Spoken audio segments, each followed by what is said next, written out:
आउज़ुबिल्लाहिमिनश्शैतानिर्रजीम बिस्मिल्लाहिर्रहमानिर्रहीम। बेटा ratio analysis financial statement analysis chapter number 3 है। ये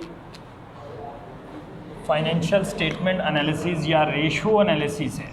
फाइनेंशियल स्टेटमेंट्स हमारी 5 फाइनेंशियल स्टेटमेंट है जिसका हम इसमें एनालिसिस करते हैं। स्टेटमेंट ऑफ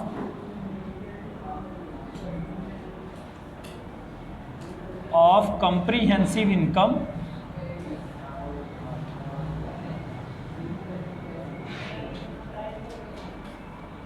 इनकम या हम इसको बोलते हैं income statement,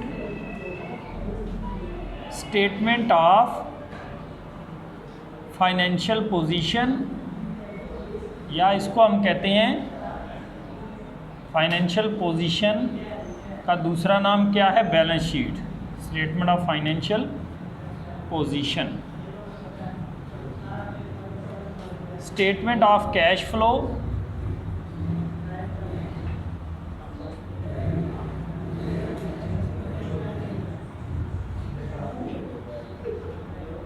statement of owners equity,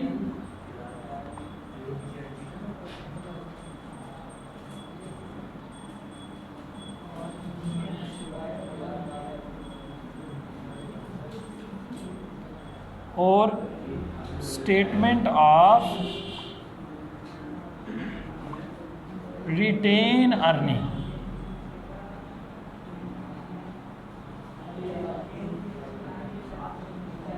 statement of retain earning, these are 5 financial statements जो कि हर कंपनी उसका रेशो एनालिसिस करती है, अपनी फाइनेंशियल स्टेटमेंट्स में शो करती है ताकि जो है वो इन्वेस्टर्स उसको देख सकें। तो ये टोटल 5 फाइनेंशियल स्टेटमेंट है।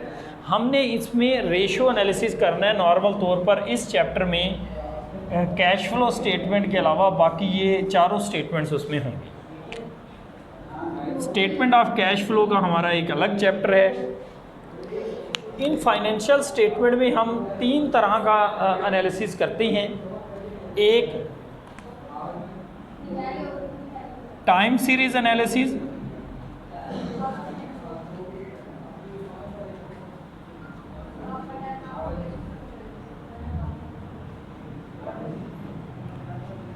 दूसरा है जी क्रॉस सेक्शनल एनालिसिस,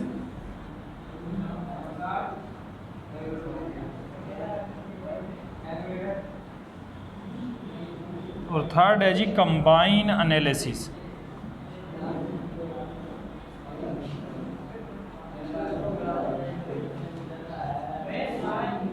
अपनी फर्म का, अपनी कंपनी का, अपने पास्ट के साथ अगर हम अपने रिकॉर्ड का अपने पास्ट के साथ एनालिसिस करते हैं उसको बोलते हैं टाइम सीरीज एनालिसिस। अपने ही रिकॉर्ड का अपने पास्ट रिकॉर्ड के साथ एनालिसिस करेंगे उसे क्या बोलेंगे, टाइम सीरीज। और अपने रिकॉर्ड का अपने कंपेटिटर के साथ जब हम एनालिसिस करते हैं उसको बोलते हैं क्रॉस सेक्शनल एनालिसिस। और जब उसमें कंबाइन अपना ही फाइनेंशियल स्टेटमेंट का अपने पास्ट के साथ ही हम अपने कंपेटिटर के साथ भी एनालिसिस कर रहे होते हैं उसको क्या बोलते हैं जी, कंबाइन एनालिसिस। दोनों कंबाइन करके एनालिसिस। ये एनालिसिस हम करते हैं मुख्तलिफ रेशो को यूज़ करते हुए। इसमें पहले नंबर पे प्रॉफिटेबिलिटी रेशोज़ हैं। प्रॉफिटेबिलिटी,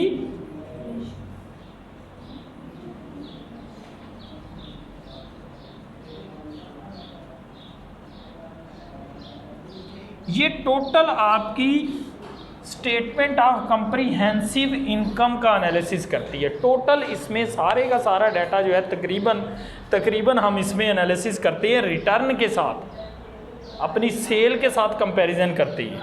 इसमें पहली रेशो है जी जीपी रेशो। जीपी रेशो होती है GP over sale multiply by 100।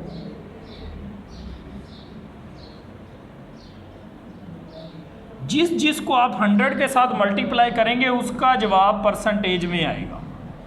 जिसको 100 के साथ मल्टीप्लाई करेंगे उसका आंसर परसेंटेज में आएगा। GP over sale multiply by 100। यहाँ हम चेक कर रहे हैं कि इस इस फर्म का जीपी, यहाँ पर हम अपना ही एनालिसिस कर सकते हैं, दूसरे के साथ भी कर सकते हैं। जीपी का कितना परसेंट है, जीपी सेल का कितना परसेंट है जीपी रेशो में। Operating profit ratio, operating profit ratio, इसका फार्मूला है operating profit, operating profit over sale multiply by 100, operating profit over sale multiply by 100, या EBIT divided by sale multiply by 100, EBIT divided by sale multiply by 100। Third इसमें ratio है जी net profit ratio या net profit margin.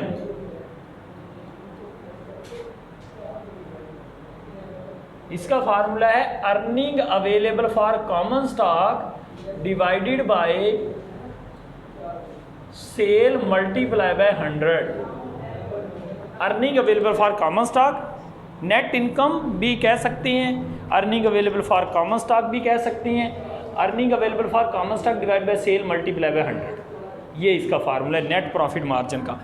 अब ये चीज़ देखें कि जिस चीज़ का हमने कंपैरिजन करना है सेल से, उसको हम डिवाइड कर देंगे। GP over sale multiply by 100 GP ratio, operating profit ratio operating profit over sale multiply by 100, net profit ratio net profit over sale multiply by 100, या earning available for common stock, एक ही बात है। Next है जी इसमें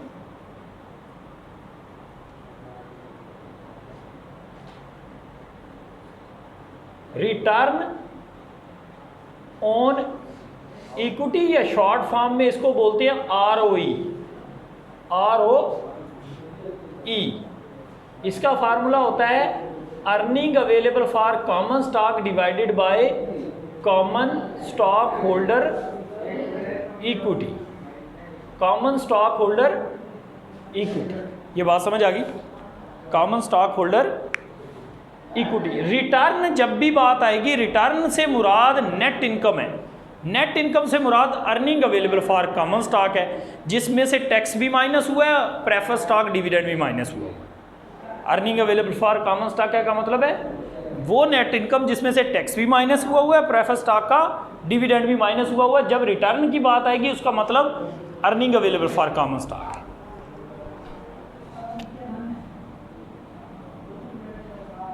return on asset, इसको ROA short form है इसकी, ROA, earning available for common stock divided by earning available for common stock divided by total assets multiply by 100, total assets multiply by 100। Last इसमें है जी EPS, earning per share.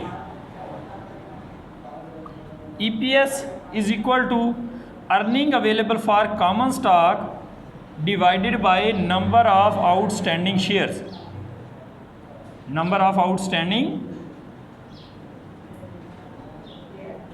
Shares. अब आप ये चीज़ देखें कि इसमें आप ये चेक कर रहे हो कि इक्विटी का कितना परसेंट है। इसमें आप ये चीज़ चेक कर रहे हो कि आपकी कॉमन स्टॉक होल्डर इक्विटी का कितना परसेंट आपने प्रॉफिट अर्न किया है। 7 वाली क्लास उन ये जो स्टूडेंट बैठे हुए हैं उनको सर कह रहे हैं टेस्ट अपना ऑफिस में बैठ के मुकम्मल कर लें। हाँ, गर्ल बॉयज़ इधर बैठ जाएं, गर्ल्स उधर बैठ के मुकम्मल कर लें।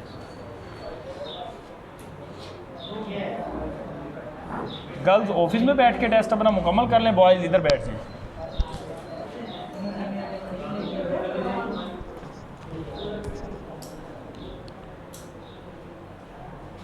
ये एक वाइट बोर्ड मारकर सर को दे जी। ये बात समझ आ गई आपको। रिटर्न ऑन एसेट में हम एसेट का कितना परसेंट है हमारा रिटर्न, हम ये चीज़ चेक कर रहे हैं कि जीपी सेल का कितना परसेंट हुआ इसको, इसका ऑपरेटिंग प्रॉफिट कितना परसेंट है, इसका नेट प्रॉफिट कितना परसेंट है, इसकी इक्विटी का रिटर्न कितना है, इक्विटी के साथ एसेट के साथ कंपैरिजन करते हैं हम उसका। यहाँ पर हम पर शेयर, एक शेयर पर इनकम कितनी हुई है, अर्निंग पर शेयर का मतलब है एक शेयर पर कितनी इनकम हुई है, पर शेयर इनकम देखते हैं। ये बात क्लियर हो गई। इस रेशो में बस यही है आपकी,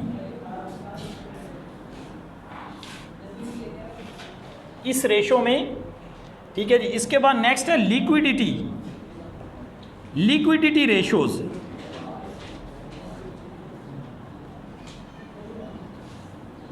टोटल आपकी ये फाइनेंशियल पोजीशन से रिलेट करती हैं, टोटल आपकी बैलेंस शीट रेशो हैं ये। इसमें हम लिक्विडिटी रेशो में दो रेशो देखते हैं सिर्फ।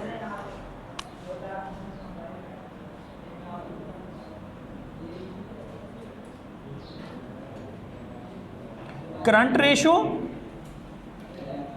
करंट रेशो होता है current asset over current liability, current asset over current liability. दूसरी है जी इसमें quick ratio,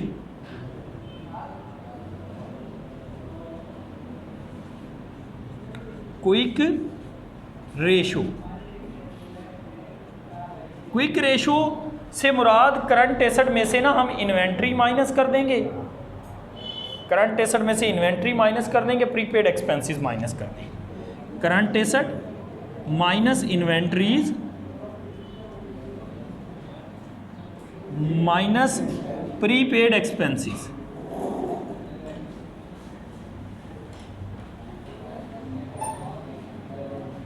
divided by current liability. बस दो ही रेशियो हैं इसमें, ठीक होगी जी। इसके बाद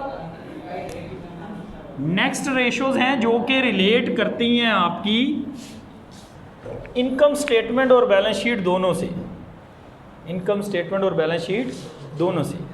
ये हैं एक्टिविटी रेशियोज।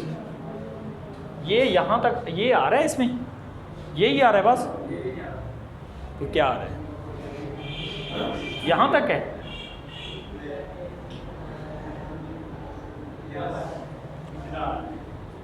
इसको सेट कर, थोड़ा सा इसको ऐसे रोटेट कर, ये आना चाहिए, ठीक है। एक्टिविटी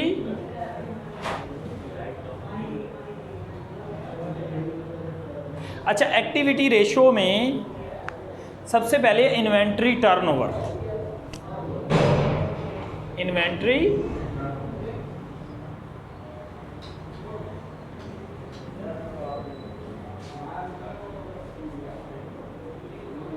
इन्वेंट्री टर्नओवर का फार्मूला तवज्जो करें, CGS divided by average inventories. या अगर दो दी हुई हैं या इन्वेंट्री एक से ज़्यादा दी हुई हैं तो एवरेज इन्वेंट्री, अदरवाइज हम उसमें सिर्फ इन्वेंट्रीज लेंगे,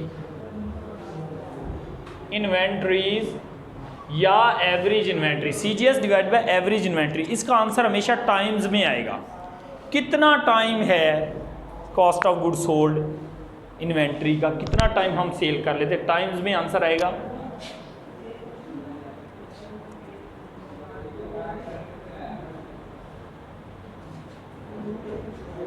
average collection period, ACP short form है, account receivable divided by daily credit cell,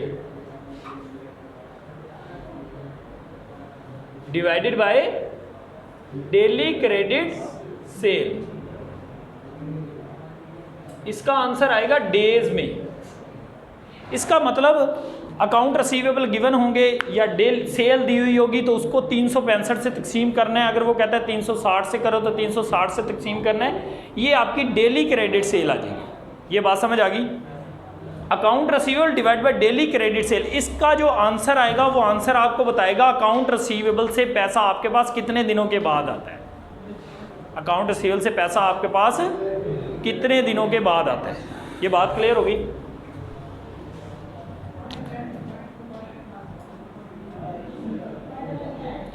average payment period, account payable divided by daily credit purchase.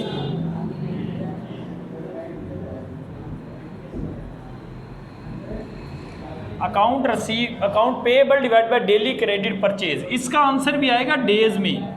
लेकिन इसका मतलब क्या है, हमने कितने दिनों के बाद अकाउंट पेएबल को पैसा देना है, उधार का पैसा हमने कितने दिनों बाद अदा करना है। ये जवाब जो आएगा उसका मतलब हम ये कंपनी इतने दिनों के बाद एवरेज अपने अकाउंट पेएबल को पेमेंट करती है।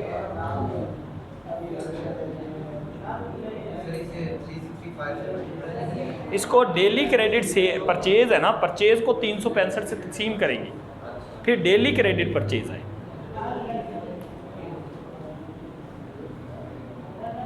एवरेज एज ऑफ इन्वेंट्री भी पूछ लेता है।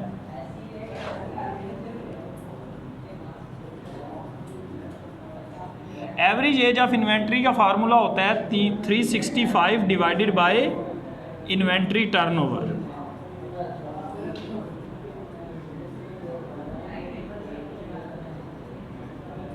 इसका आंसर भी डेज में आएगा, लेकिन इससे मुराद क्या है, कितने एवरेज एज ऑफ इन्वेंट्री, कितना अरसा आपकी इन्वेंट्री पड़ी रहती है, कितने टाइम के बाद सेल होती है, कितना टाइम मतलब पड़ी, कितने दिनों के बाद, एवरेज एज कितनी है इन्वेंट्री।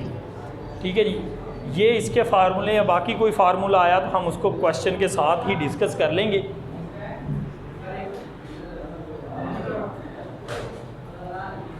इसमें मैं आपको एक छोटी